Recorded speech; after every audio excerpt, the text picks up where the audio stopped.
So they get an improved defense to go with this brilliant offense. They're going to make noise in the West. Curry around Covington, pass Nurkic, lay it up and in.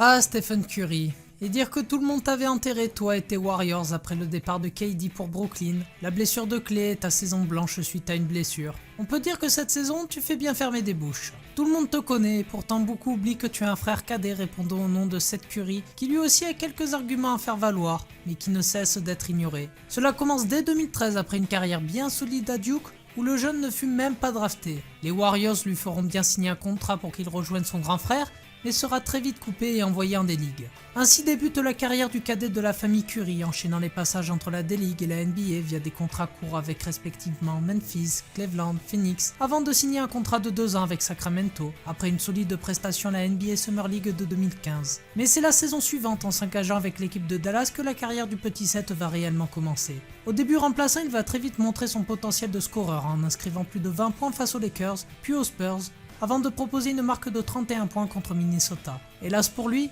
une blessure viendra compromettre sa réussite. C'est alors à Portland qu'il décide de se relancer dans le rôle de 6e homme et de sniper à 3 points. Mark Curry oblige. Seth assure dans son rôle et s'avère être un tireur de loin bien plus propre que son aîné. Il fait alors partie de ces clés qui permettront à Portland d'atteindre les finales de conférence face à l'équipe ultra favorite des Warriors. Un match entre frères bien que leur rôle dans les équipes qu'ils évoluent soit différent. Un sweep plus tard, Seth est agent libre et est convoité par plusieurs franchises intéressées d'intégrer un sniper en bout de banc pour renforcer leur équipe. C'est finalement un retour dans la franchise qu'il a vu naître à Dallas qu'il décide de poser bagage et d'apporter ses talents auprès d'un effectif composé d'un phénomène slovène promu à un grand avenir en NBA. La saison se terminera d'une bien belle manière avec une sortie de premier tour des playoffs, non sans avoir fait trembler l'un des prétendants au titre qu'étaient les Clippers amenés par le MVP des finales 2019, Kawhi Leonard. Tout était alors tracé pour Seth qui voyait sa carrière se poursuivre dans la chaleur du Texas dans cet effectif bourré de talent. Sauf que non, les dirigeants de Dallas en quête d'upgrader leur roster décident de monter un trade avec Philadelphie en envoyant leur numéro 30 contre Josh Richardson.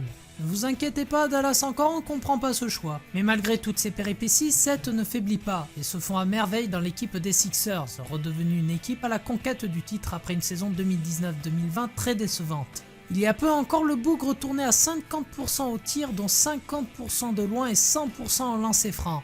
Oui, le gars était sur le point de créer un club unique pour lui. Alors oui, il est moins spectaculaire que son frère et n'aura sans doute jamais sa carrière, devant vivre dans son ombre. Toutefois, ça serait un gâchis d'ignorer le talent et la témérité de ce joueur qui n'a jamais rien lâché et a prouvé qu'il n'était pas en NBA parce qu'il était le petit frère d'un joueur all-time. Et pour ça, respect.